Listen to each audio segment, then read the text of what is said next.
সমুদ্রের ঠিক মাঝখানে অবস্থিত রহস্যময় একটি দ্বীপ, যে দ্বীপের মধ্যে বেড়াতে এসেছিল বেশ কয়েকটি পরিবার।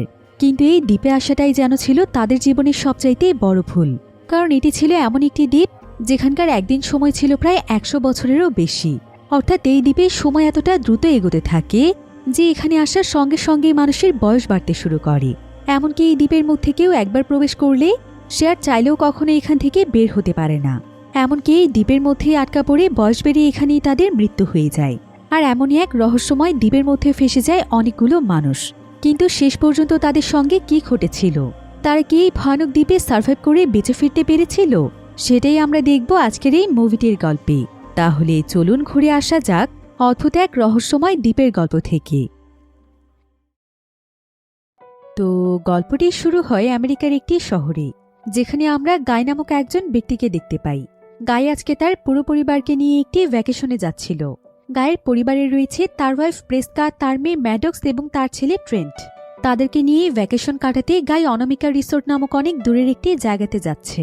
তো এবার প্রায় বেশ কয়েক ঘন্টা যাবৎ জঙ্গলের অনেক বড় একটি রাস্তা পাড়ি দেওয়ার পর ফাইনালি তারা তাদের রিসোর্টে এসে পৌঁছয়। আর এখানে এসেই তারা প্রচণ্ড খুশি হয়ে যায়, কারণ এই রিসোর্টটিকে তারা যেমন ভেবেছিল এটা তার চাইতে অনেক বেশি সুন্দর। এরপর গাই এবং তার পরিবারকে খুব সুন্দরভাবে রিসোর্টে ওয়েলকাম জানানো হয় এবং এখানে মেড্রিড নামক একটি মেয়ে তাদেরকে এসে ওয়েলকাম ড্রিঙ্কস দেয়। অন্যদিকে ম্যাডক্স এবং ট্রেন্ট সেখানে একটি ক্যান্ডি স্টেশন দেখতে পায়, যেখানে বিভিন্ন ধরনের কালারফুল ড্রিঙ্কস এবং চকলেট রাখা ছিল। কিন্তু ঠিক তখনই সেখানে ইডলিপ নামক একটি ছেলে চলে আসে। আর মাত্র কিছু সময়ের মধ্যে ইডলিপের সঙ্গে তাদের দুজনের বেশ ভালো বন্ধুত্ব হয়ে যায়। এই ইডলিপ মূলত ছিল এখানকার হোটেল মালিকের ভাতিজা। এরপর গাই তখন তার পরিবারের সবাইকে নিয়ে তাদের রুমে চলে আসে। রুমে প্রবেশ করতেই গাই সেখানে ছোট্ট একটি বই দেখতে পায়, যেখানে ওয়ারেন কোম্পানির নাম লেখা ছিল। আসলে এই ওয়ারেন কোম্পানি ছিল তাদের দেশের সবচাইতে পপুলার একটি ফার্মাসিউটিক্যাল কোম্পানি, যাদের মেডিসিন দুর্দান্তভাবে কাজ করে থাকে। এবার অন্যদিকে আমরা ট্রেন্ট এবং ইডলিপকে দেখতে পাই। ইডলিপের সঙ্গে ট্রেন্টের অনেক ভালো বন্ধুত্ব হয়ে গিয়েছিল, তাই তারা দুজন মিলে একসঙ্গে বিচে এসে অনেক মজা করছিল। তো এখানে তাদের সঙ্গে গ্রেস মিচেল নামক একজন ব্যক্তির দেখা হয়, যে কিনা মূলত অনেক বড় একজন পুলিশ অফিসার ছিল। কর্মব্যস্তময় জীবনে সে একটু সময় কাটানোর জন্য এই বিচে এসেছে। তো ট্রেন্ট এবং ইডলিপের সঙ্গে সেও বেশ ভালো মজা করে। এবার আমরা গাই এবং তার ওয়াইফকে দেখতে পাই, যাদের দুজনের মাঝে বেশ কথা কাটাকাটি হচ্ছিল। আর এখানে আমরা তাদের কথোপকথন শুনে বুঝতে পারি যে তাদের মূলত কিছুদিনের মধ্যেই ডিভোর্স হতে চলেছে। আর এখানে তারা বাচ্চাদের সঙ্গে একটি শেষ ভ্যাকেশন কাটানোর জন্য এসেছে। তবে তাদের বাচ্চারা আগে থেকেই তাদের এই বিষয়গুলো আন্দাজ করতে পেরেছিল, কারণ প্রতিনিয়ত এইভাবে তাদের ঝগড়া লেগেই থাকে। তবে কিছুদিন আগে প্রেস্কার আবার একটি টিউমার ধরা পড়েছিল, তাই গাই চাইছিল না যে এখন এই মুহূর্তে এভাবে তাদের ডিভোর্স হয়ে যাক। সে এই সময় প্রেস্কার পাশে থাকতে চায়, কিন্তু প্রেস্কা তাকে বলে যে যেখানে দুটো মানুষের মধ্যে কোনো ভালোবাসাই নেই, সেখানে দয়া দেখিয়ে একসঙ্গে থাকার কোনো মানেই হয় না। অন্যদিকে আমরা গায়ের ছেলে ট্রেন্টকে দেখতে পাই। ট্রেন্ট হঠাৎ করে একটি অদ্ভুত লেটার দেখতে পায়, যেটা মূলত ইডলিপ তার জন্য লিখেছিল। আর সেই লেটারটিকে এক ধরনের পাজেলের মতো করে লিখেছে এবং সেইটা ট্রেন্টকে দিয়েছে সলভ করার জন্য। লেখাটি মূলত একটি কোড টাইপের লেখা ছিল।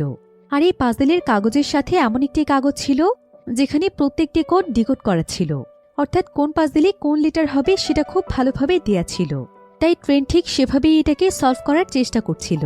আর কিছুক্ষণের মধ্যে সে প্রত্যেকটি কোডকে ডিকোড করে সে লেটারগুলো বের করে ফেলে এবং সবগুলো মিলিয়ে পুরো একটি বাক্য বের হয়, যেখানে লেখা ছিল যে আগামীকাল এখানে আইসক্রিম খাওয়ার একটি কন্টেস্ট আছে। এটা দেখে ট্রেন্ট অনেক খুশি হয়ে যায়। এবার পরের দিন গাই যখন তার পরিবারকে নিয়ে ব্রেকফাস্ট করছিল, ঠিক তখনই তাদের কাছে হোটেলের ম্যানেজার চলে আসে। আর এক পর্যায়ে সে এখানে তাদেরকে বলে, আপনারা কি জানেন আমাদের রিসোর্ট থেকে কিছুটা দূরে খুব সুন্দর একটি বিচ আছে, যে বিচ সম্পর্কে তেমন কেউ জানে না। এছাড়া অবাক করার বিষয় হচ্ছে পৃথিবীর ম্যাপের মধ্যেও বিচটি নেই, কিন্তু সেই বিচটি এত বেশি সুন্দর এবং আকর্ষণীয় বিচ, যেটা খুবই কম সংখ্যক মানুষই নিজের চোখে দেখার সুযোগ পায়। তাই আমি আমার রিসোর্টে আলাদাভাবে সেই বিচে যাওয়ার একটি ব্যবস্থা রেখেছি। তবে সেটা সমস্ত গেস্টদের জন্য নয়, বরং এটা শুধুমাত্র আপনাদের মতো কিছু স্পেশাল গেস্টদের জন্য। তাই আপনারা কি সেখানে যেতে চান? ম্যানেজারের এই সমস্ত কথা শুনে তারা সবাই অনেক খুশি হয়ে যায়, আর তারা সেই বিচে যাওয়ার জন্য খুবই এক্সাইটেড হয়ে পড়ে। তবে ম্যানেজার এখানে তাদেরকে পরিষ্কারভাবে জানিয়ে দেয় যে সে যে তাদেরকে এই দ্বীপে যাওয়ার ব্যবস্থা করে দিচ্ছে, এটা যেন তারা এখানকার অন্য কোনো গেস্টের সঙ্গে শেয়ার না করে, কারণ এই ট্রিপটি শুধুমাত্র স্পেশাল গেস্টদের জন্য। এদিকে এমন সময় আমরা ম্যানেজারের ভাতিজা ইডলিপকে দেখতে পাই। ইডলিপ এখানে দূরে দাঁড়িয়ে ট্রেনকে ইশারা দিয়ে কিছু একটা বোঝানোর চেষ্টা করছিল, কিন্তু ম্যানেজার এটা দেখতে পেয়ে ইডলিপকে সেই জায়গা থেকে টেনে নিয়ে যায়। তবে এমন সময় তারা সেখানে অনেক জোরে একটি শব্দ শুনতে পায়। এরপর তারা যখন পেছনে ঘুরে তাকায় তখন দেখা যায় এখানে পেট্রিশিয়া নামক একজন মহিলার সিজার অ্যাটাক হয়েছে, আর তার হাজবেন্ড জারিন্স ছিল একজন নার্স। তো সে এখানে পেট্রিশিয়াকে ঠিক করার চেষ্টা করছিল। এদিকে এখানে আবার একজন ডক্টর এবং তার ওয়াইফ ছিল। এই ডক্টরের নাম ছিল ডক্টর চার্লি। চার্লি যখন পেট্রিশিয়ার এই অবস্থা দেখতে পায় তখন সে দ্রুত তাকে ট্রিটমেন্ট দিয়ে ঠিক করে ফেলে। এতে পেট্রিশিয়ার হাজবেন্ড জারিন অনেক খুশি হয়ে তাকে মন থেকে ধন্যবাদ জানায়। এবার কিছুক্ষণ পর আমরা গাই এবং তার পরিবারকে দেখতে পাই, যারা কিনা রিসোর্টের পক্ষ থেকে সেই গাড়ির ভেতর বসে আছে, যে গাড়িটি এখন তাদেরকে সেই সুন্দর বিচটির কাছে দিয়ে আসবে। তবে এমন সময় ট্রেন তার ব্যাগের দিকে তাকিয়ে লক্ষ্য করে যে তার ব্যাগের মধ্যে ঠিক সেরকম আরও একটি চিঠি রাখা আছে, যেটা ইডলিপ তাকে দিয়েছিল। আর সুযোগ বুঝে ইডলিপ তাকে আবারও এই চিঠিটি দিয়ে গিয়েছে। ট্রেন এখানে সেই চিঠিটি বের করে পড়তেই চাইছিল, কিন্তু ঠিক এমন সময় সেখানে চার্লি এবং তার পরিবারও সেখানে চলে আসে, অর্থাৎ তারাও তাদের সঙ্গে সেই বিচটিতে যাচ্ছে। চার্লির পরিবারে ছিল তার ওয়াইফ ক্রিস্টেল, তার মেয়ে কারা এবং তার 60 বছর বয়সী বৃদ্ধ মা। সেই সাথে তাদের টম নামক একটি কুকুরও ছিল। এবার প্রায় বেশ কিছুক্ষণ জার্নির পর তারা সেই বিচের কাছে পৌঁছে যায়। তবে ড্রাইভার তাদেরকে একদম বিচের সামনে নয়, বরং বিচ থেকে কিছুটা দূরে নামিয়ে দেয়। এরপর গাই এবং চার্লি ড্রাইভারকে বলে তাদেরকে বিচের কাছে এগিয়ে দেওয়ার জন্য, কিন্তু ড্রাইভার এখানে কোনোভাবেই সেখানে যেতে চাইছিল না। সে এখানে অনেক জরুরি একটি কাজের অজুহাত দেখিয়ে কোনো মতে সেই জায়গা থেকে চলে যায়, আর তাদের সবাইকে তাদের ট্রিপ এনজয় করতে বলে। এরপর চার্লি এবং গায়ের পরিবারের সবাই হাঁটতে হাঁটতে একটি পাহাড়ের রাস্তার মাঝখানে পৌঁছে যায়। আর যখনই তারা পাহাড়ের অন্ধকার রাস্তা পার হয়ে যায় ঠিক তখনই তারা তাদের সামনে সেই সুন্দর বীজটিকে দেখতে পায়, যেটা কিনা সত্যি অনেক মনোমুগ্ধকর একটি বীজ ছিল এবং আশেপাশের জায়গাগুলো খুবই পরিষ্কার পরিচ্ছন্ন ছিল। বীজটির একপাশে ছিল সবুজ শ্যামলে ঘেরা সুন্দর একটি বন এবং অপর পাশে ছিল খুব সুন্দর দেখতে বিশাল বিশাল পাথরের পাহাড়। তাই সবাই এখানকার সৌন্দর্যে একদম মুগ্ধ হয়ে যায় এবং জায়গাটিকে এনজয় করতে শুরু করে। চার্লির মা এবং তার ছোট্ট মেয়ে কারা এখানে তাদের কুকুরের সাথে অনেক এনজয় করছিল, আর ট্রেন্ট এবং ম্যাডক্স সমুদ্রের ঢেউয়ের কাছে গিয়ে খেলছিল। তবে এমন সময় ম্যাডক্স দূরে একজন ব্যক্তিকে দেখতে পায়, আর তার কাছে এই ব্যক্তিকে খুব চেনা চেনা মনে হচ্ছিল। কিছুক্ষণ লক্ষ্য করে ম্যাডক্স বুঝতে পারে যে এই ব্যক্তি আর কেউ নয় বরং তাদের দেশের বিখ্যাত র্যাপার সেডান। ম্যাডক্স আবার সেডানের অনেক বড় একজন ফ্যান ছিল, তাই সে এখানে তার সঙ্গে কথা বলার জন্য অনেক এক্সাইটেড হয়ে যায়। কিন্তু তার বাবা গাই এখানে তাকে এমনটা করতে নিষেধ করে, কারণ সে যত বড়ই বিখ্যাত র্যাপার হোক না কেন সে একান্ত নিজের মতো করে একটু সময় কাটানোর জন্য এখানে এসেছে, তাই তাকে এভাবে ডিস্টার্ব করাটা একদম উচিত নয়। তাই মেরুস তখন দৌড়ে তার ভাই ট্রেন্টের কাছে চলে যায়, যে কিনা ডক্টর চার্লির মেয়ে কারার সঙ্গে খেলছিল। এরপর তারা তিনজন মিলে একসঙ্গে সেখানে অনেক মজা করে খেলতে থাকে। কিন্তু অন্যদিকে আমরা প্রেসকে এবং গাইকে দেখতে পাই, যারা কিনা এখানে এসেও একদম চুপচাপ ছিল। এখানে আনন্দ করা তো দূরে থাক, তারা কেউ কারোর সঙ্গে কথাই বলছিল না। এতে করে বোঝাই যাচ্ছিল তাদের সম্পর্ক আসলে কতটা খারাপের দিকে যাচ্ছে। অন্যদিকে ট্রেন্ট, ম্যাডক্স এবং কারা খেলতে খেলতে এমন একটি জায়গাতে পৌঁছে যায় যেখানে অনেকগুলো পুরনো জিনিসপত্র পড়েছিল, আর এগুলো মূলত তাদের আগে যারা বেড়াতে এসেছিল তাদেরই জিনিসপত্র। কিন্তু অদ্ভুত ব্যাপার হচ্ছে সেখানে যে সমস্ত লোহা এবং স্টিলের জিনিসপত্র ছিল সেগুলোতে এমনভাবে জং পড়ে গিয়েছিল যেন মনে হচ্ছিল এগুলো বহু বছর পুরনো। ম্যাডক্স তখন তার মাকে ডেকে এগুলো দেখাতে চাইছিল, কিন্তু তার মা তাদেরকে সেই জায়গা থেকে সরে গিয়ে অন্য জায়গাতে খেলতে বলে, কারণ তার কাছে মনে হচ্ছিল তারা সেখানে ব্যথা পেতে পারে। এরপর দেখা যায় ট্রেন্ট গোসল করার জন্য পানির ভেতরে নেমে পড়ে, আর যখনই সে পানির কিছুটা গভীরে চলে যায় ঠিক তখনই তার সঙ্গে অদ্ভুত একটি জিনিসের ধাক্কা লেগে যায়। ট্রেন্ট দেখতে পায় যে এটা তো একটি মানুষের লাশ। ট্রেন্ট এতে প্রচণ্ড ভয় পেয়ে যায়, আর সে তাড়াতাড়ি করে পানি থেকে চিৎকার করতে করতে বেরিয়ে আসে। সবাই তখন দৌড়ে এসে জানতে চায় যে কি হয়েছে। ট্রেন্ট তখন তাদেরকে ইশারা দিয়ে দেখিয়ে দেয় যে সে সেখানে কিছু একটা দেখেছে। এরপর গাই এবং চার্লি যখন বিষয়টি চেক করতে যায় তখন তারা দেখতে পায় যে এটা তো একটি মেয়ের লাশ। এতে তারা অনেক বেশি ভয় পেয়ে যায়। তবে লাশটিকে দেখতে পেয়ে সিরেন নামক সেই র্যাপার সেখানে চলে আসে, কিন্তু অদ্ভুতভাবে তার নাক দিয়ে রক্ত পড়ছিল। তো সিরেন এখানে এসে সবাইকে বলে যে আজকেই তাকে এবং এই মেয়েটিকে এই দ্বীপে দিয়ে যাওয়া হয়েছিল। এখানে তারা দুজন ছাড়া তখন আর কেউ ছিল না। তবে হঠাৎ করে মেয়েটি সমুদ্রে গোসল করার জন্য নেমে পড়ে। তখন থেকে সে আর ফিরে আসেনি, আর এতক্ষণ যাবৎ সেও এখানে চুপচাপ বসেই ছিল। কিন্তু সিরেনের নাকে রক্ত দেখে চার্লির সন্দেহ হচ্ছিল যে নিশ্চয়ই সেই মেয়েটির সঙ্গে তার এখানে লড়াই হয়েছিল, আর কোনো কারণে সেই এই মেয়েটিকে হয়তো মেরে ফেলেছে। কিন্তু সিরেন তখন বলে তারা তাকে ভুল বুঝছে, তার হেমোফিলিয়া নামক একটি রোগ রয়েছে। যেটার জন্য তার নাক দিয়ে কিছুক্ষণ পরপর রক্ত আসে। আর যে মেয়েটি মারা গিয়েছে তার মাল্টিপল স্ক্লেরোসিস নামক একটি রোগ ছিল।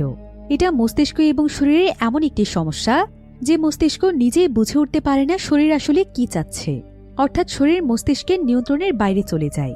তাই হয়তো যখন মেয়েটি সাঁতার কাটতে গিয়েছে তখন তার শরীর তার মস্তিষ্কের নিয়ন্ত্রণ হারিয়ে ফেলায় সে মারা গিয়েছে। কিন্তু ডক্টর চার্লি এখানে সিডেনের এই সমস্ত কথা বিশ্বাসই করতে চাইছিল না, বরং সে তাকে কিলার বলে গালাগাল দিচ্ছিল। এমনকি সে এখানে তার ফোনের মাধ্যমে পুলিশকে ইনফর্ম করতে চাচ্ছিল, কিন্তু দুর্ভাগ্যবশত এখানে তাদের কারো ফোনের মধ্যেই নেটওয়ার্ক ছিল না। এবার ঠিক এমন সময় দেখা যায় সেখানে সেই পেট্রিশিয়া নামক মহিলাটি চলে আসে, যার কিনা আজকে হোটেলে সিজার অ্যাটাক হয়েছিল, আর সেও এখানে তার হাজবেন্ড জারিনের সঙ্গে ঘুরতে এসেছে। এদিকে পেট্রিশিয়ার যখন সিজার অ্যাটাক হয়েছিল তখন চার্লি তাকে হেল্প করার কারণে তারা একে অপরকে আগে থেকেই চিনত, এজন্য তারা এখানে অনেক গল্প করছিল। কিন্তু ঠিক তখনই সেখানে চার্লির ওয়াইফ ক্রিস্টিন সেখানে দৌড়ে আসে, আর সে চার্লিকে জানায় যে তার মায়ের শরীর খারাপ হয়ে গিয়েছে, সে অদ্ভুত আচরণ করছে। চার্লি তখন সেখানে দৌড়ে চলে যায়। এদিকে এখানে পৌঁছে জারিন যখন এখানে একটি লাশের ব্যাপারে জানতে পারে, আর হঠাৎ করে চার্লির মা যখন অসুস্থ হয়ে যায় তখন জারিন সিদ্ধান্ত নেয় যে রিসোর্ট থেকে তাদের সাহায্য চাইতে হবে। কিন্তু ফোনের নেটওয়ার্ক যেহেতু এখানে কাজ করছে না, তাই সে মূলত সেই জায়গাটিতে গিয়ে ফোন করতে চাইছিল যেখানে তাদেরকে ছাড়া হয়েছে।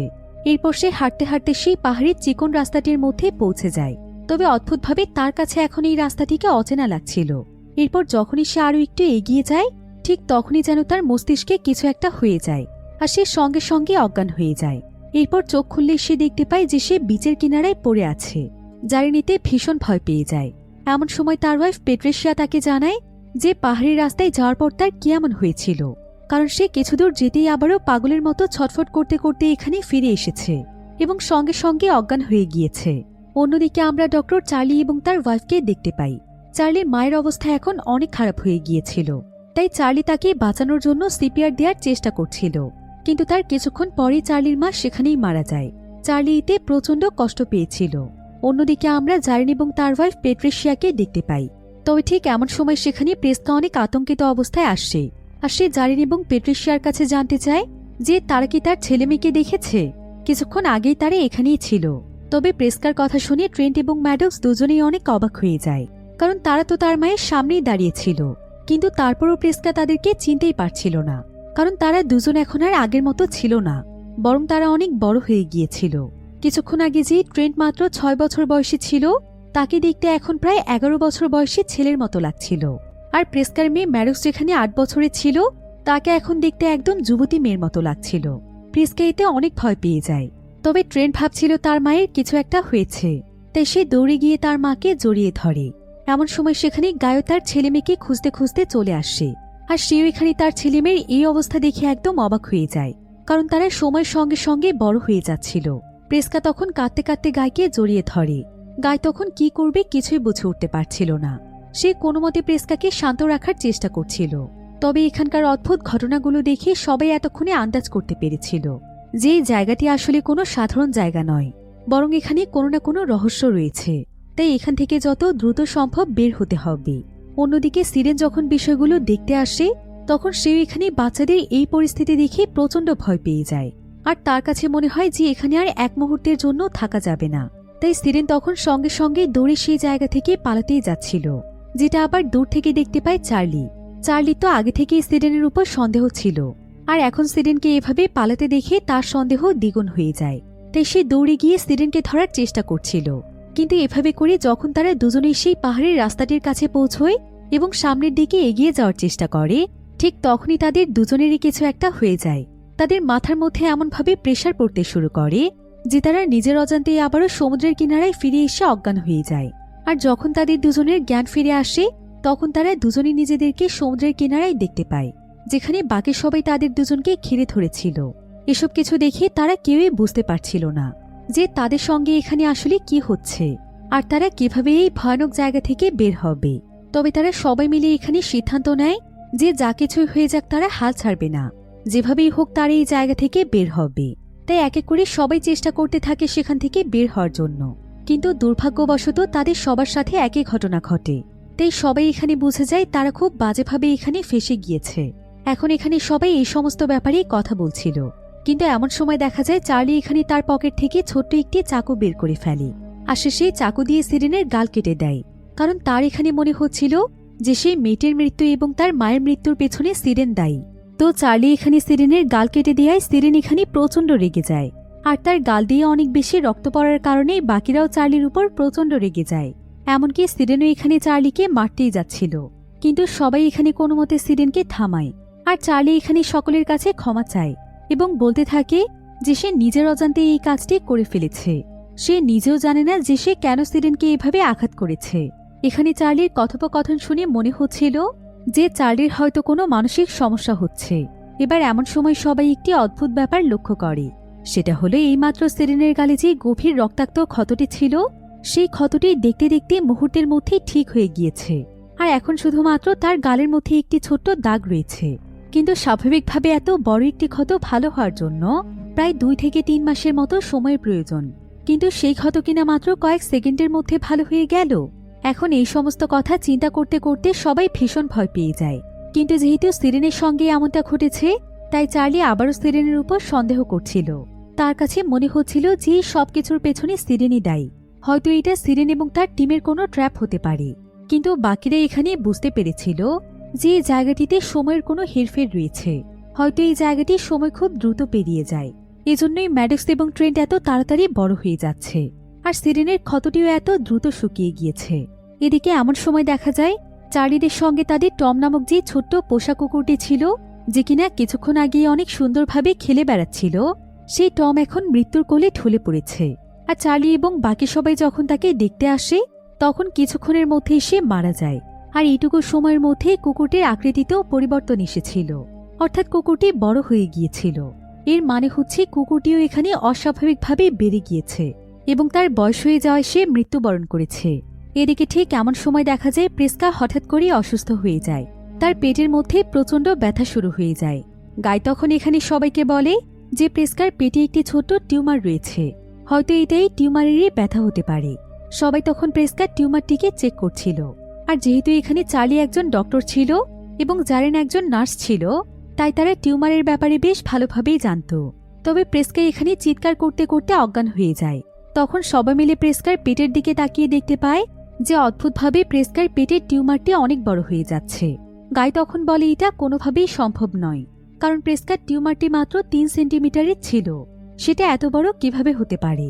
জারিন তখন বলে এই জায়গাতে সবকিছুই সম্ভব, তাই যত দ্রুত সম্ভব প্রেস্কার অপারেশন করে তার টিউমারটি বের করতে হবে, তা না হলে প্রেস্কা মারাও যেতে পারে।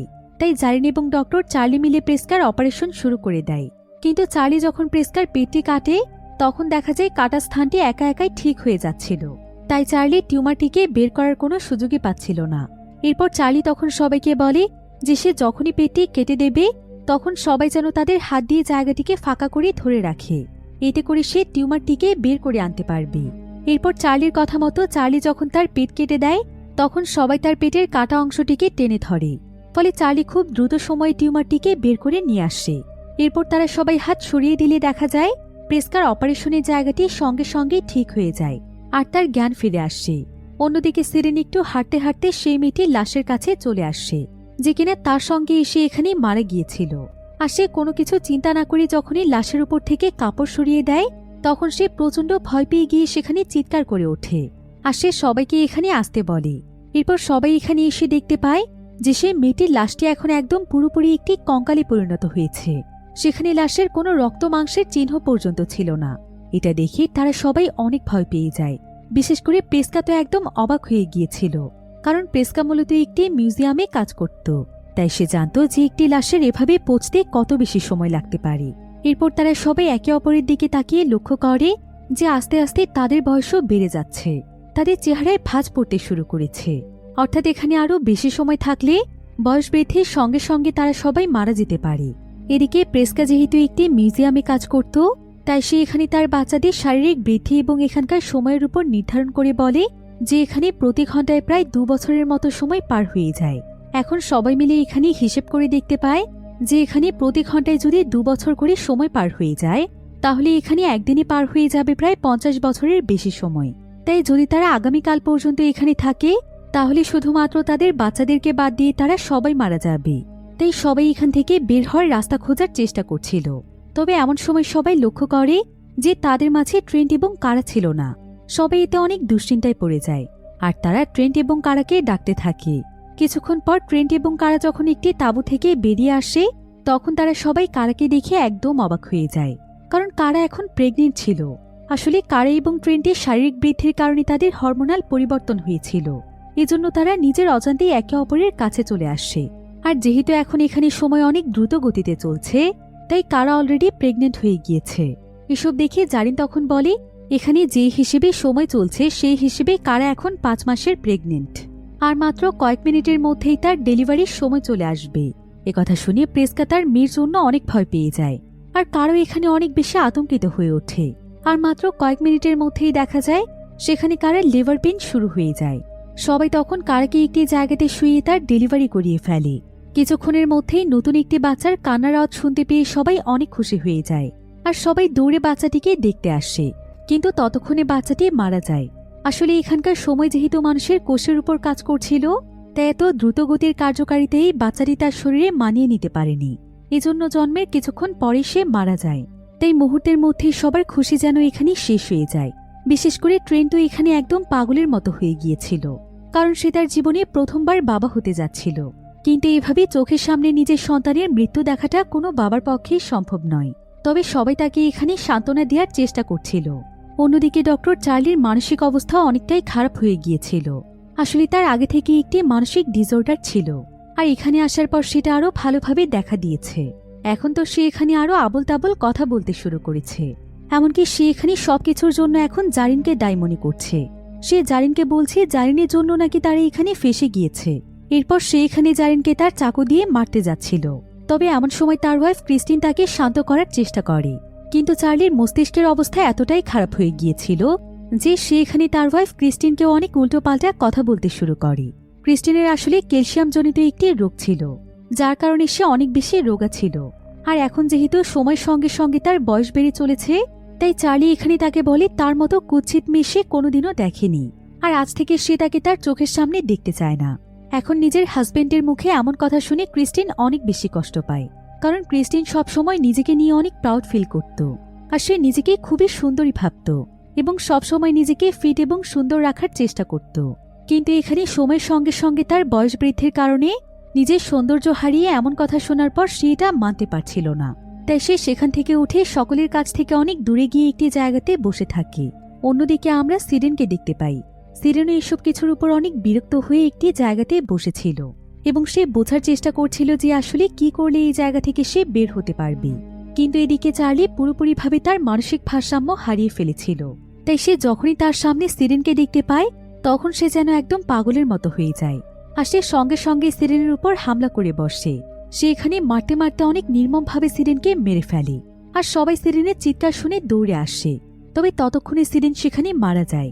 এখন এই সমস্ত পরিস্থিতি সকলের মনে অনেক বেশি আতঙ্কের সৃষ্টি করেছিল। সবাই এখানে পুরোপুরিভাবে বুঝতে পেরেছিল যে তাদেরকে মূলত এই দ্বীপে মৃত্যুর ফাঁদের মধ্যেই ফাঁসানো হয়েছে। হয়তো মৃত্যু ছাড়া এখান থেকে বের হওয়ার আর কোনো উপায় নেই। তবে এমন সময় অনেক অদ্ভুত একটি জিনিস লক্ষ্য করা যায়। সেটা হলো এই বীচ থেকে অনেক দূরের একটি পাহাড়ের উপরে একজন ব্যক্তিকে দেখা যায়, যে কিনা কোনো একটি যন্ত্রের সাহায্যে এখানকার প্রত্যেকটি মানুষের উপর নজর রাখছিল।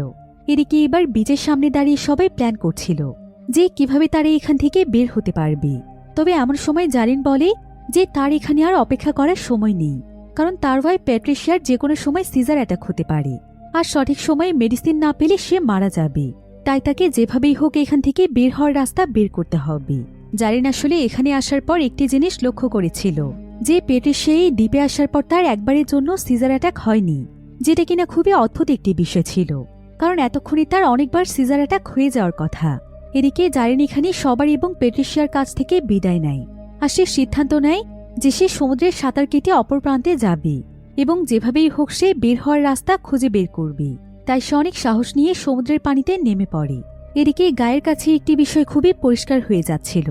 সে এখানে আসার পর বুঝতে পেরেছে যে সেই রিসোর্টের ম্যানেজার আসলে সেই সমস্ত মানুষদেরকে এই বিচটিতে পাঠিয়েছে যাদের পরিবারের কারো না কারো অনেক বড় কোনো রোগ রয়েছে, যেমন তার ওয়াইফের একটি টিউমার ছিল, আর প্যাট্রিশিয়ার রয়েছে সিজার অ্যাটাক, ডক্টর চার্লির রয়েছে মানসিক সমস্যা, চার্লির ওয়াইফের আবার রয়েছে ক্যালসিয়ামজনিত সমস্যা। আর সিডনির সঙ্গে এসে যে মেয়েটি মারা গিয়েছিল তারও একটি বিশেষ ধরনের রোগ ছিল। তাই এই সবকিছু মিলিয়ে গায়ের কাছে মনে হচ্ছিল যে এসবের পেছনে কোনো না কোনো বড় একটি কারণ রয়েছে, আর নিশ্চয়ই তাদের উপর কেউ নজর রাখছে। এবার অন্যদিকে আমরা ম্যাডক্স এবং তার মা প্রেস্কাকে দেখতে পাই। তো ম্যাডক্স এখানে তার মায়ের কাছে জানতে চায় যে তার মায়ের এবং তার বাবার মধ্যে এমন কি হয়েছিল যে তারা একে অপরকে ডিভোর্স দিতে চায়। তখন প্রেস্কা তাকে সরাসরি জানিয়ে দেয় যে বিয়ের পর থেকে গাই তাকে কোনোদিনও ঠিকমতো সময় দেয়নি। সে শুধুমাত্র টাকা দিয়েই তার সমস্ত দায়িত্ব পালন করে গিয়েছে। ওয়াইফ হিসেবে তার যে অধিকার রয়েছে সেটুকুও সে ভালোভাবে পালন করেনি। এমনকি তার যখন টিউমার হয়েছিল সেই অসুস্থতার সময়ও সে তাকে পাশে পায়নি। এজন্য সে পরবর্তীতে অন্য একজন ব্যক্তির সাথে ডেট করেছে এবং সে তাকেই ভালোবেসে তার কাছেই ফিরে যাবে। সে তার বাবা গাইকে তার জীবনে রাখতে চায় না। কিন্তু ম্যাডক্স খুব ভালোভাবেই জানত যে তার বাবা কাজের জন্য যতই ব্যস্ত থাকুক কিন্তু সে তার পরিবারের প্রত্যেকটি মানুষকে অনেক ভালোবাসে, আর পরিবারের জন্যই তো সে এত কষ্ট করে মানুষের চাকরি করছে। তবে তার মা তার বাবাকে ভুল বুঝে শেষ পর্যন্ত অন্য একজন ব্যক্তিকে ভালোবেসেছে। ম্যাডক্স এটা কোনোভাবেই মানতে পারছিল না। তার এখানে খুবই কষ্ট হচ্ছিল। তাই সে এখানে একটু রিল্যাক্স হওয়ার জন্য সমুদ্রের পানিতে গোসল করার জন্য নেমে পড়ে। কিন্তু যখন সে কিছুটা দূরে চলে যায় ঠিক তখনই তার সামনে একটি লাশ ভেসে আসে। ম্যাডক্স এতে প্রচণ্ড ভয় পেয়ে চিৎকার করে সমুদ্রের পানি থেকে উঠে আসে। এরপর লাশটিকে সমুদ্র থেকে তোলার পর সবাই একদম অবাক হয়ে যায়, কারণ দেখা যায় এটা আর কেউ নয় বরং জারিনের লাশ, অর্থাৎ জারিন মারা গিয়েছে। প্যাট্রিসিয়া যেন এতে একদম পাগলের মতো হয়ে গিয়েছিল। গাই তখন এখানে সবাইকে বলে হয়তো এই জায়গা পার হতে গিয়ে তার মস্তিষ্কে বিশেষ ধরনের চাপ সৃষ্টি হয়েছে, ঠিক যেমনটা পাহাড়ের রাস্তা দিয়ে বের হওয়ার সময় হতো। এজন্য হয়তো পানিতে এসে অজ্ঞান হয়ে ডুবে মারা গিয়েছে। এখন এই সমস্ত ঘটনায় অনেক বেশি ভেঙে পড়ে ট্রেন্ট এবং কারা তাদের বাচ্চাকে নিয়ে একটি জায়গাতে বসেছিল। তবে এখন তাদের বাচ্চাটি একদম পচে গলে কঙ্কাল হয়ে গিয়েছিল। ট্রেন্ট তখন কারাকে বলে এত কিছু চিন্তা করার প্রয়োজন নেই, তাদের উচিত এখন তাদের বাচ্চাকে দাফন করে দেয়া। এতে করে হয়তো তার আত্মা কিছুটা শান্তি পাবে।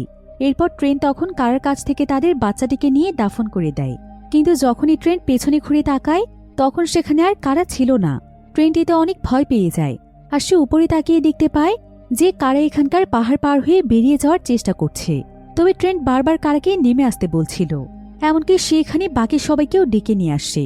সবাই কারাকে এমনটা করতে নিষেধ করছিল, কারণ যদি উপরে উঠে এখানকার প্রভাবের কারণে সেও অজ্ঞান হয়ে যায় তাহলে নিচে পড়ে তার মৃত্যুও হতে পারে। কিন্তু কারা এখানে কারো কথাই শুনতে চাইছিল না। আর একটা পর্যায়ে সবার কাছে মনে হচ্ছিল কারা হয়তো রাস্তা খুঁজে পেয়ে গিয়েছে, কিন্তু তার পরক্ষণেই কারা সঙ্গে সঙ্গেই অজ্ঞান হয়ে যায়। আসে সেই বিশাল উঁচু পাহাড় থেকে সোজা নিচে পড়ে মারা যায়। এতে সবাই অনেক বেশি কষ্ট পেয়েছিল, বিশেষ করে ট্রেন্ট, কারণ কারা ছিল ট্রেন্টের জীবনের প্রথম ভালোবাসা। আর মাত্র এইটুকু সময়ের মধ্যে সে তার ভালোবাসার মানুষ এবং সন্তান দুজনকেই হারিয়েছে। তাই সবাই এখানে তাকে সান্ত্বনা দেওয়ার চেষ্টা করছিল।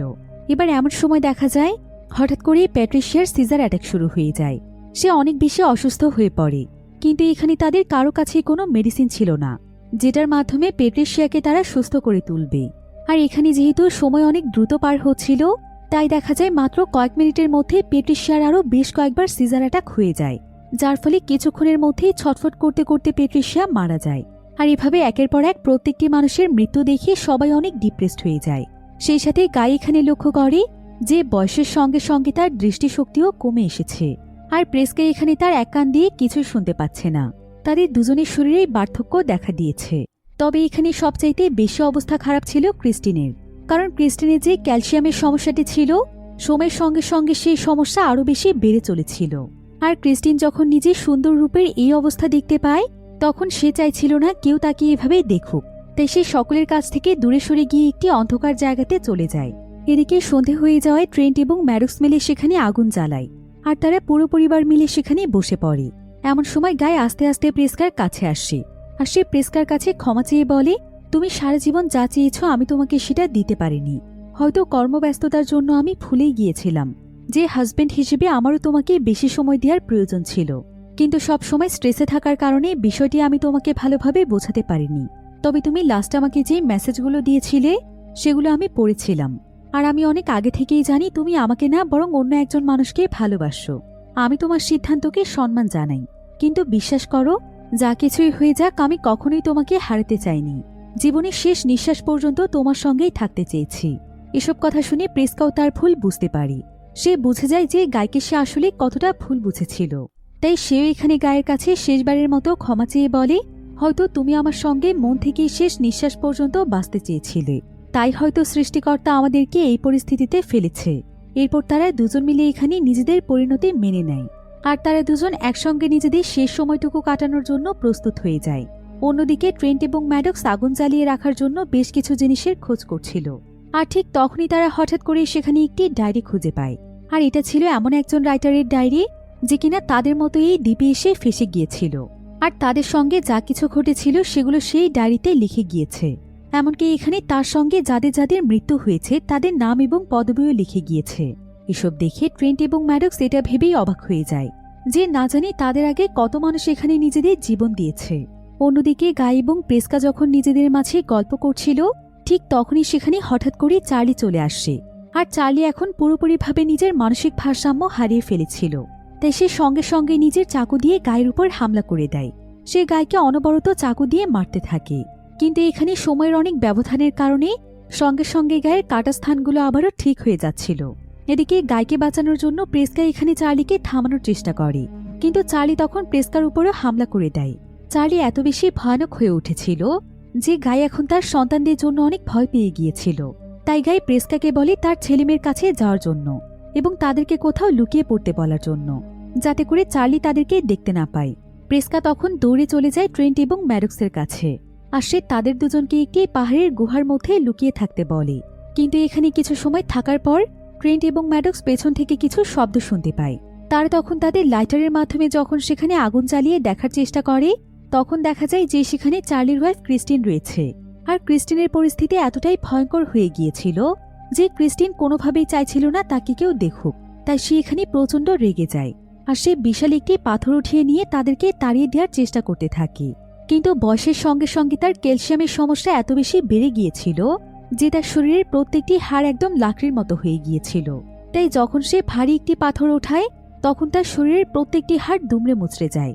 আর এখানে সময় যেহেতু অনেক দ্রুত চলে যাচ্ছিল, তাই যেভাবে তার হাড় ভেঙে যাচ্ছিল সেভাবেই আবার জোড়া লেগে যাচ্ছিল। এতে করে দেখা যায় মুহূর্তের মধ্যেই ক্রিস্টিনের পুরো শরীরের আকৃতি বদলে যায়, আর তার পুরো শরীর দুমড়ে মুচড়ে যাওয়ার কারণে সে কিছুক্ষণের মধ্যেই মারা যায়।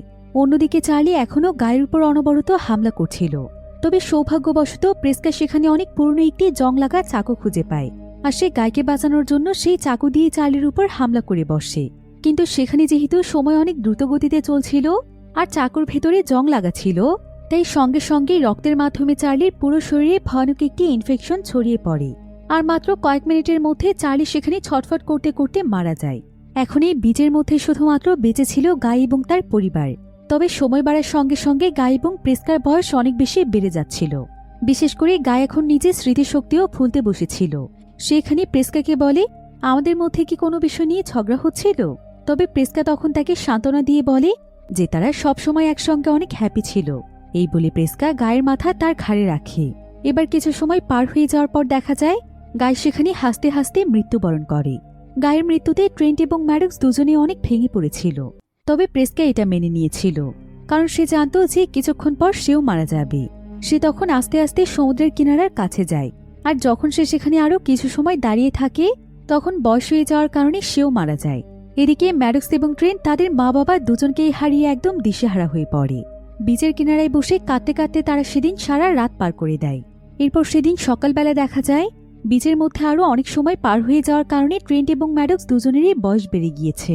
এখন তারাও বেঁচে ফেরার আশা ছেড়ে দিয়ে সেখানে চুপচাপ সময় কাটাতে শুরু করে। তারা সেখানে বালু দিয়ে ক্যাসেল বানাতে শুরু করে।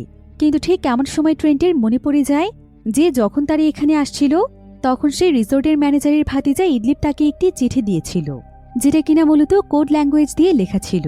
কিন্তু সময়ের অভাবে সে সেটাকে ডিকোড করে দেখেনি। তাই এখন সে সেই চিঠিটি এনে ডিকোড করতে শুরু করে। আর ডিকোড করার পর সেখানে একটি বাক্য বের হয়, সেটা হলো, আমার আঙ্কেলের কোরাল একদমই পছন্দ না। ট্রেন্ট এতে বুঝতে পারে যে কোরাল শব্দটির মাধ্যমে ইদলিপ হয়তো তাকে কোনো ইঙ্গিত দিতে চেয়েছে। হতে পারে কোনো কোরালের মাধ্যমে হয়তো এই জায়গা থেকে বের হওয়া সম্ভব।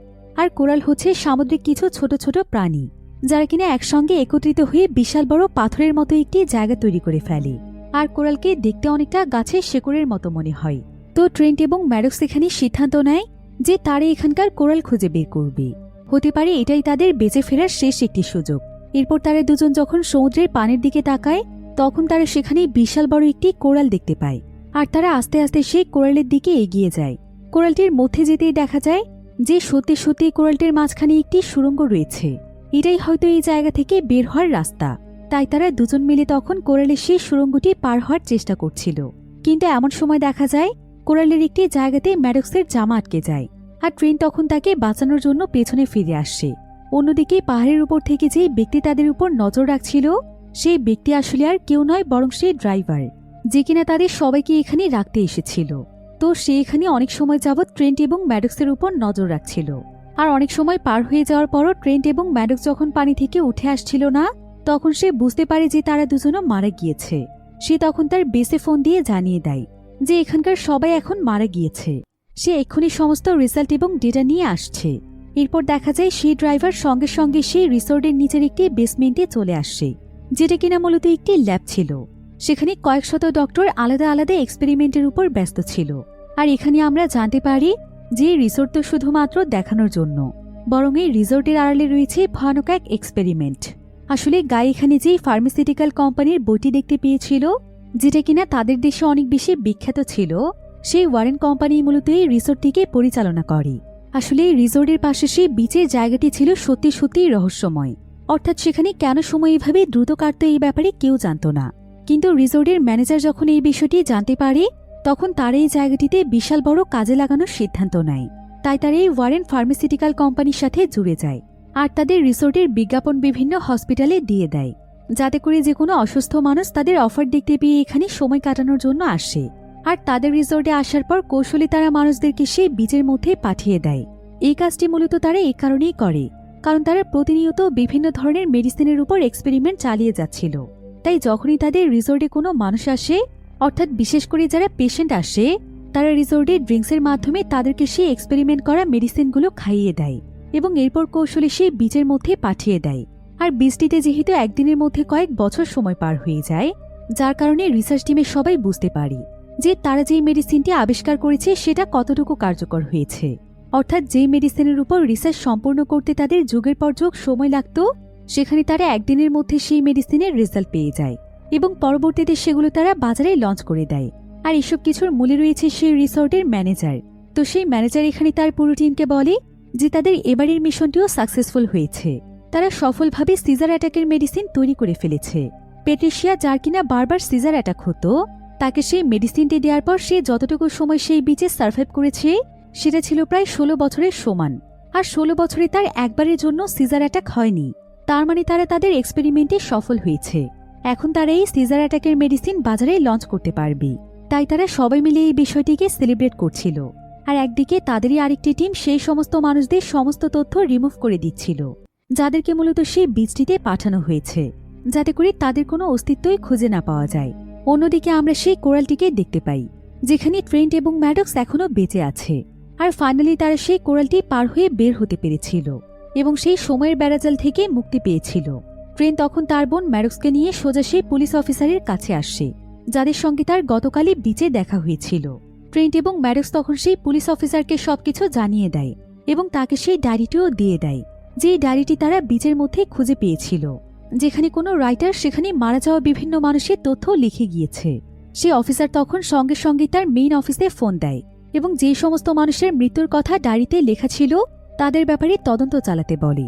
এরপর জানা যায় ট্রেন্ট এবং ম্যাডক্স যা বলেছে সবকিছুই সত্যি, কারণ সেই ডায়েরির মধ্যে যতজন মানুষের অ্যাড্রেস এবং নাম লেখা ছিল তারা প্রত্যেকেই অনেক বছর ধরে গায়েব হয়ে গিয়েছিল। তাই সেই অফিসার তখন তার পুরো টিম নিয়ে সেই পুরো রিসোর্টকে ঘিরে ফেলে। আর তারা সেই গোপন ল্যাবটিকেও খুঁজে পেয়ে সঙ্গে সঙ্গে সেখানে সিল মেরে দেয় এবং এই জঘন্য কাজের সঙ্গে যতজন মানুষ জড়িত ছিল তাদের সবাইকে এখানে অ্যারেস্ট করে নিয়ে যাওয়া হয়। এমন সময় আবার ট্রেন্ট এবং ম্যাডক্স ইডলিপকে দেখতে পায়। তারা দুজন তখন তাকে এসে ধন্যবাদ জানায়, কারণ ইডলিপের জন্য এই সত্যটা সকলের সামনে চলে এসেছে। তবে তারা বড় হয়ে যাওয়ার কারণে ইডলিপ তাদেরকে চিনতে পারছিল না। কিন্তু ট্রেন্ট যখন তাকে তার সেই চিঠিটি দেয়, তখন সে ট্রেন্ট এবং ম্যাডক্সকে চিনতে পারে এবং তাদেরকে বেঁচে ফিরতে দেখে সে অনেক খুশি হয়ে যায়। যদিও ট্রেন্ট এবং ম্যাডক্সের জীবন সাধারণ মানুষের মতো অর্থবহ হয়ে ওঠেনি। এইটুকু সময়ের মধ্যে তারা জীবন থেকে বহু বছর সময় হারিয়ে ফেলেছে। তারপরও তারা নিজেদের সাহসিকতা এবং বুদ্ধি দিয়ে যে কাজটি করতে পেরেছে, সেটার জন্য হয়তো তাদের মতোই আরও হাজার হাজার মানুষের জীবন বেঁচে যাবে। তাই পুরো পুলিশ টিম তাদের এই সাহসিকতার জন্য তাদেরকে সম্মান জানায়।